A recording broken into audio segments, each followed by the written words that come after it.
ආයිබෝන් ප්‍රාර්ථනා කරනවා සුබ දවසක් ඔයාලා හැමෝටම.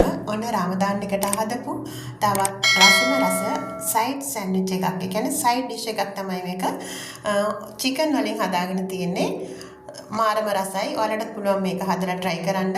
කොහෙන්වත් ගන්න නම් බෑ මේ වගේ සෑන්ඩ්විච් එකක් මේ රසට. අපි බලමු මේක කොහොමද හදාගන්නේ කියලා. හදලා ඔයාලත් රස බලන්න ඉතින්. वीडियो के टाइम कल मत करना और माली डिसिल्ला के मगे यूट्यूब चैनल के सब्सक्राइब कर पुण्यति के सब्सक्राइब करना लगे मत नोटिफिकेशन बेल का ओल डालती आगना एतक तमें मेवगे वाटिना रेसिपी वाले इक निम्म लेवेन्ने අපිට මේක ඉස්සලාම ඩෝ එක හදාගමු. ඩෝ එක හදලා පැත්තකින් තියලා අපිට චිකන් මිශ්‍රණය හදාගන්න පුළුවන්. ඊට්ස් මේස හැන්දක් අපිට අවශ්‍ය වෙනවා. නැත්නම් ග්‍රෑම්ස් 10ක් විතර අරගන්න. පාන් පිටි ග්‍රෑම්ස් 500ක්. ඒ වගේම ලුණු තේ හැඳි භාගයක් විතර. සීනි මේස හැඳි එකමාරක් විතර අරගන්න. ඉස්සල්ලාම ඊස් ටික ඇක්ටිව් කරගන්න සාමාන්‍ය මද උණුසුම් වතුරට සීනි හැඳි භාගයක් එකතු කරලා කලවම් කරලා තියලා ඊට පස්සේ ඇක්ටිව් කරගෙන තමයි මේ පිටි වලට එකතු කරගෙන තියෙන්නේ. ඊට පස්සේ මම යෝගට් කෝප්ප භාගයක් සහ ඔලිව් තෙල් මේස හැඳි 3ක් එකතු කරගන්නවා. රස යන ලුණු එකතු කරගන්න. මෙන්න මේ ටික තමයි. ඊට පස්සේ මේ වගේ ටිකක් කලවම් කරලා අතින් හොඳට මික්ස් කරගන්න. ඩෝ එකක් විදියට හදාගන්න විනාඩි 6ක් 7ක් විතර අනා ගන්න. එතකොට හොඳ සොෆ්ට් එකට අතට දැනෙනවා. ඊට පස්සේ උඩින් තවත් ඔලිව් තෙල් ටිකක් ආලේප කරලා විනාඩි 30ක් විතර සාමාන්‍ය රසන තියෙන දැනකින් වහලා තියාගන්න. එතකොට මේක අතින්ම මම ඔයාලට ලැබෙනවා. මැෂින් එකක් නැති කෙනෙකුට අතින් අනා ගන්න පුළුවන්. ඒක නිසායි ඕනම පීස් එකකට ඒ වගේ රස සෑන්ඩ්විච් එකක් හදාගන්න මේ වගේ අතින් අනා ගන්න එක ගොඩක්ම හොඳයි.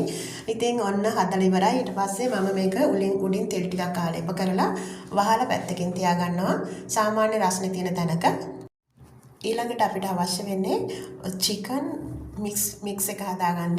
ඒකට අපිට ක්‍රීම් ටිකක් අවශ්‍ය වෙනවා. Cream cooking cream. ඒකට ක්‍රීම කියලා අරාබියෙන් කියන්නේ. ඊට පස්සේ අපි ලුණු ටිකක් හොඳට ගාලා අරගන්න ඕනේ. ලුණු ගෙඩියක් විතර සුදු ලුණු ටිකකුත් ගාලා අරගන්න ඕනේ. ඊට පස්සේ මේක කුකින් තෙල් මේස හැන්දක් තියලා ෆ්‍රයි කරගන්නවා මේ විදියට. ඊට පස්සේ මම මේකට එකතු කරගන්නවා මේ තියෙන චිකන් බ්‍රෙස්ට් එක තමයි. ඊට පස්සේ පුංචි කෑලි වලට තමයි කපා ගන්න ඕනේ. ඒක මම මේකට දැන් එකතු කෝන් ඇට බඩිරකු ඇට එකතු කරගන්නවා.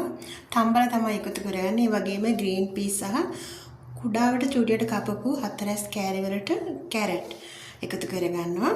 ඉතින් ඒ වගේම කුකින් ක්‍රීම් එක එකතු කරගන්නවා. අවශ්‍ය දේවල් මම ඔයාලට ඩිස්ක්‍රිප්ෂන් බොක්ස් එකේ දාලා තියන්නම්.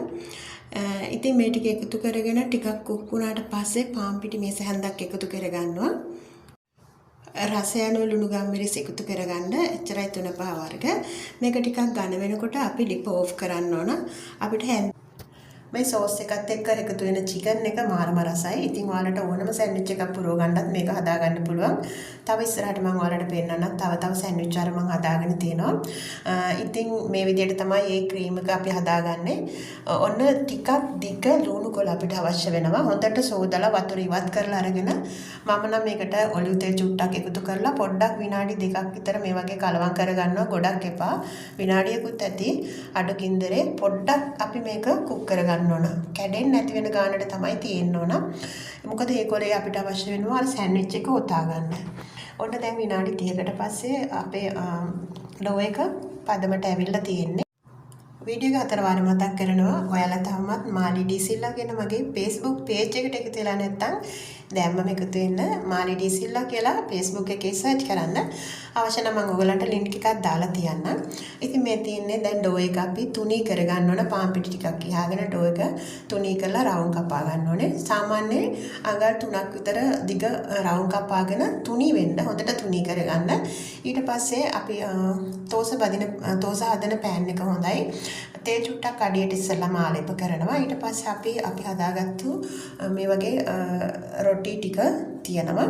දෙපැත්තම මේක කුක් කරගන්න ඕනේ. ඒ කියන්නේ දෙපැත්තම පුච්ච ගන්න ඕනේ. හැබැයි මේ වෙලාවට ඔයාලා උඩින් තව තෙල් ටිකක් ආලේප කරගන්න. එතකොට මාරම රසයි. තෙල් කැමති නැති අයට ප්‍රශ්නයක් නැහැ.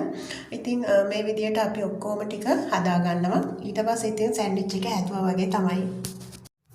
ඔන්න අමාරු හරියම දැන් ඉවරයි. ඊට පස්සේ තියෙන වලට මේ මිශ්‍රණය පුරවලා මේ වගේ දෙකට නවලා අර ලුණු කොලෙන් ඔතන්න තමයි. ඉතින් මේක ටිකක් පරිස්සමට ඔතා ගන්න කැඩෙන්නේ නැති වෙන්න ඒකයි මම කිව්වේ ටිකක් දිග ලුණු කොලම අරගෙන මේ වගේ ලස්සනට දෙපැත්ත කපා ගන්න.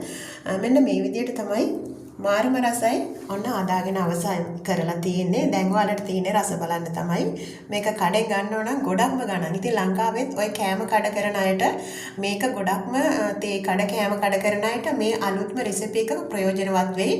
දැක්කම ලස්සනයි ආස හිතෙනවා අලුත් කෑමක් ඔයාලට පුළුවන් try කරලා ඔයාලගේ business එකත් වැඩි කරගන්න පොඩි අඩු දේවල් ටිකක් තමයි වීදමට තියෙන්නේ. හැබැයි ගොඩක්ම ලස්සනයි. ඉතින් මම හිතනවා මේ වීඩියෝ එක ඔයාලට ගොඩක් වැදගත් වෙයි කියලා. ඔන්න ඉතින් මගේ නංගිලා අක්කලා ඔයාලට පුළුවන් හෙටම රමදාන් රෙසිපි එකට සයිඩ් ඩිෂ් එකකට මේක හදාගන්න. මම දන්නවා අනිවාර්යෙන් ඔයගොල්ලෝ මේක හදනවා කියලා හදපු කෙනෙක් කමෙන්ට් එකකුත් දාගෙන යන්න ඊළඟ දවසේදී. අවසානයේ ඔයාලට පුළුවන් මේකට සුමක් පවුඩර් ටිකක් උඩින් මේ වගේ සරස ගන්න. චුට්ටක් කියාගෙන යන්න එච්චරයි. ඉතින් මෙයාලා හරිම ආසාවෙන් කෑවා. ගොඩාක්ම රසයි කිව්වා. ගොඩාක් ස්තුතියි කිව්වා. ඔයාලටත් පුළුවන් ඒ සතුට ගන්න මේ සෑන්ඩ්විච් ටික හදලා දීලා ගෙදර අයට වැඩ කරන තැනට රමදාන් මේසෙට හදන්න. ඉතින් මේ වීඩියෝ එක හොඳයි නම් තවත් යාළුවන්ට බලන්න ෂෙයා කරන්න. හැමදාමත් මගේ වීඩියෝ වලට ලයික් කරන, කමෙන්ට් කරන, ෂෙයා කරන ආදරණීය ඔයාලට ගොඩක් ස්තුතියි. ගිහින් එන්නම්. Don't forget subscribe and like, share. Thank you for watching my video. God bless all my friends.